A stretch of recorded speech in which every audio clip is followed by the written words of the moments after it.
一本達文西密碼小説咧就掀起全球嘅轟動，但係內容咧就備受爭議噃。大家都好想知道事實嘅真偽㗎，所以我哋攝製隊咧就專程遠赴到歐洲做一個實地嘅拍攝，一齊去破解達文西密碼。喺較早前就特別舉行咗一個宣傳活動，即席解構達文西一幅名畫《最後晚餐》，睇下當中係咪真係暗藏玄機呢？乜都睇唔到啦，而且攝製隊喺短短10幾日嘅行程就相當緊密啦，足跡遍佈意大利、法國、美國、英國、加拿大，去到羅浮宮、達文西博物館、梵蒂岡、西敏寺等多達13個解碼地點，以深入客觀嘅態度全面解開達文西密碼一書入邊所提嘅歷史事件，務求以最真實嘅畫面深入探討真相噃。行程緊密就唔再講，但係估唔到今次嘅旅程會遇到唔少驚險嘅場面添啊！我諗我哋咧有幾個好驚險嘅鏡頭嘅，第一個就係半夜10點幾鐘，我哋坐架車爆胎，咁咧喺高速公路成100米，咁咧就如果冇反車已經係一個好大嘅幸運嚟㗎啦，咁咧就後尾我哋要等咗成2個鐘頭先有人救我哋，咁咧就其實你諗下高速公路100幾米轉彎爆胎而冇事咧係一個祝福啦。咁第二咧就係我哋有一個拍檔，第一日就已經出師未捷啦，去等點解咧？佢孭住個書包仔，入邊有美金、有 Visa、有 passport， 但係等低影完張相一望落嚟，咁就冇咗啦。好彩都總算有驚無險，而今次嘅旅程實在非常之有意義啊！我諗第一就係我會感覺到好開心啊！我有啲嘢係我自己過去係冇機會，好簡單。我哋去到英國嘅皇家藝術館 National Gallery， 因為佢封咗館俾我哋去拍喎，我可以睇住啲名畫近距離嘅嚟到睇，去欣賞，呢啲係永遠其他人都做唔到嘅嘢啦。咁同埋我哋係第一隊華人嘅攝製隊去嗰度拍攝。嗱，我知道你哋攝製隊又去咗13個地方啦，有冇話邊一個地方咧最難忘、最享受啊？我最難忘嘅地方就係喺英國呢個叫聖馬天 Church 啊，咁咧嗰個嘅教堂係全英國第3大嘅教堂，查理斯王子都喺嗰度洗禮嘅。咁但係點解呢間教堂俾我咁深感受咧？就係原來佢服侍好多嗰啲嘅流浪漢啊！嗰日我去嘅時候，見到有啲流浪漢留喺嗰間禮拜堂嗰度瞌眼瞓覺。咁原來嗰度好多流浪漢，同埋佢每日晏晝咧係提供150份嘅食嘢啊，熱嘅湯啦、麵包啦、食物啦，俾呢啲嘅人嚟，但係去食，去關心嗰啲嘅被輕視嘅人。其實當中有啲咩？你覺得會唔會係好辛苦咧？即係做呢個節目嘅話，我唔可以用辛苦，我可以用新樂。點解咧？就係新樂。但係快樂，因為我會覺得好開心啊！咁因為我可以睇到好多嘢啦，又同埋可以拍一個咁有意義嘅節目。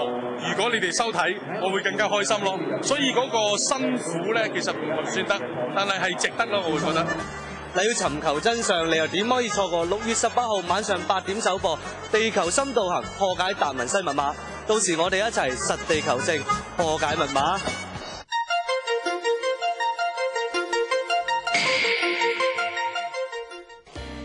嗱，貪靚咧就係我哋女士嘅天性嚟㗎啦，咁好多女士對於自己嘅容貌咧就係好注意㗎噃，咁所以咧特別係一啲產後嘅婦女咧，佢哋嘅面上面咧會容易出一啲嘅蝴蝶斑嘅時候咧，大家都會好擔心啦。所以今日請嚟何國璋教授咧，又傾下呢個問題嗬。嗱，咁何教授先講下先，蝴蝶斑係點樣樣嘅咧？係咪真係好似蝴蝶咁樣樣嘅咧？係，佢其實啊，蝴蝶斑啊，佢就有啲黃黃地啊、褐色啊咁樣嘅，咁佢喺呢個顴嘅兩邊。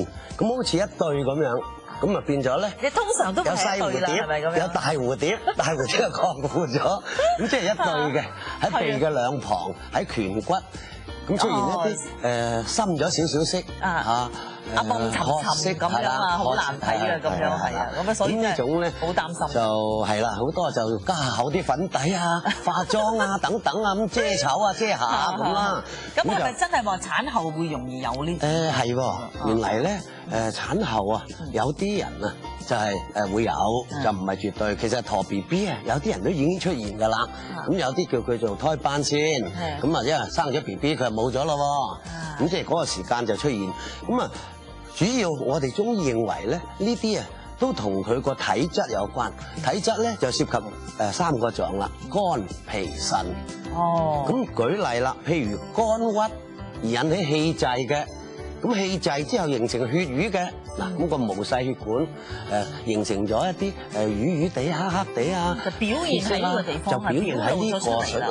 咁就係我哋計數咧就血嘅營養唔夠，嗱加上腎水唔夠咁樣，咁啊好明顯有2種類型香港比較多，咁就唔好搞錯啦。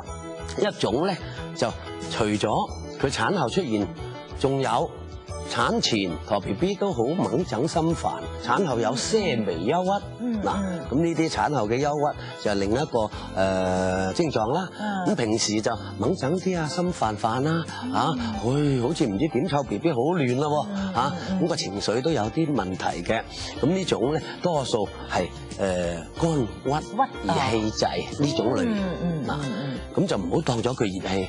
又唔好話有啲人咧，我聽過好多就以為濕熱，成日話濕熱，唔係濕熱嘅呢啲就係肝鬱結下鬱咗嚇。咁啊同月經不調有關。咁你係講產後啫，其實啊好多時未結婚嘅朋友或者未生 BB 嘅都有呢個噶喎。嗱，咁我哋都係都有呢種情緒嘅話咧，都會容易咁樣。都係要調經，因為佢月經不調，有時啲經期遲，有時早，或者有啲瘀塊比較明顯多，或者個整體嘅血色都唔夠鮮紅、暗紅啊、深啊嗰啲情形，一定唔係色淡噶啦。嗱呢種就係比較暗嘅。咁啊有啲乜嘢就要用當歸、益母草煲雞蛋茶，嗱咁就落冰糖攞嚟調味。咁啊用咗，即係佢唔係糖水，但係一種茶水咁樣嚇，係啦，當茶水咁飲。咁以往咧，你哋啲人咧就用當歸、雞蛋紅棗茶，咁啊經常茶月經完之後食啦。咁而家咧加咗益母草咧，個好處咧就係能夠調經啊、活血化瘀啊。嗱，咁啊對嗰個黃嘅斑啊係有幫助嘅。咁另一個咧就係話，好相對噶咯喎，呢個咧就成日想猛整啊，唔開心啊。另一種咧就唔係噶喎，隔夜油炸鬼冇咗火氣，咁佢又會你成日話佢就叫佢都冇嚟反應，咁呢種咧就係另一種類型啦，脾腎虧虛。哦，講嘢都懶嘅，成班人坐埋佢都唔搭嘴。講得多又聲沙，咁啊嗰度氣咧行起上嚟咧就氣長氣喘，就易攰，同埋有個特點咧就食啲嘢容易飽滯。嗱，嗰個落格慢啊，咁呢種類型運作都慢，運作慢曬㗎嚇，新陳代謝慢咗啦。你鬧佢都冇反應㗎，咁樣嗰隻。咁呢種咧就叫脾腎虧虛型。咁呢種虛嘅就要補虛啦，就唔好用咗清熱啊嗰啲啦。咁就去濕湯啊都唔啱，咁就用黨參、桑寄、補腎湯，咁啊加埋龍眼肉、杞子。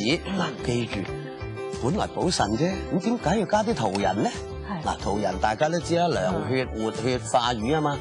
咁就係呢個方咧，就針對到佢虛到咗一定程度，而有形成血瘀嘅，咁先至係需要加桃仁係精華所在啦。咁就咁煲補嘅，佢會唔受得。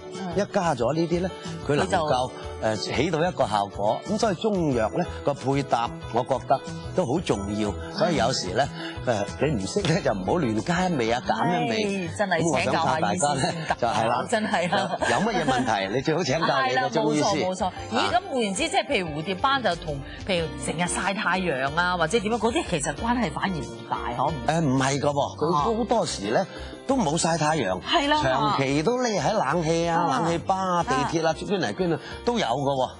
咁就唔係曬太陽有關嘅。係啦，同雀斑嗰啲係唔同。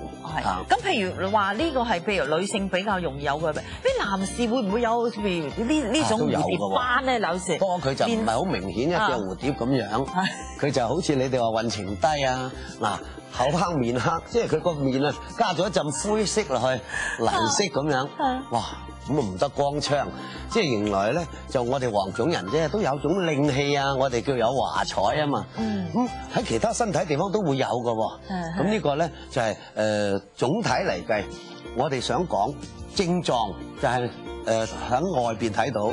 實際上我哋要分析佢裏邊起咗變化，形成咗。嗱咁啊，何教授，咁啊蝴蝶斑咧，通常都係產後嘅婦女比較會容易有啲啦。咁但係產後嘅婦女又需要調理身體喎，咁幾時開始飲呢啲湯水咧？通常咧，佢有咗第一次月經嚟，留心下個月經係咪調和，有冇血塊，咁啊先至開始食用。咁另外咧，如果哺乳餵你母乳嘅朋友咧，就唔飲住先。等佢停咗餵母乳先飲，因為影響個 BB 嘅。好，咁今日真係唔該晒何教授嚇，咁啊同我哋講咗2個關於蝴蝶斑嘅食療湯水俾大家參考啦嚇，唔該晒。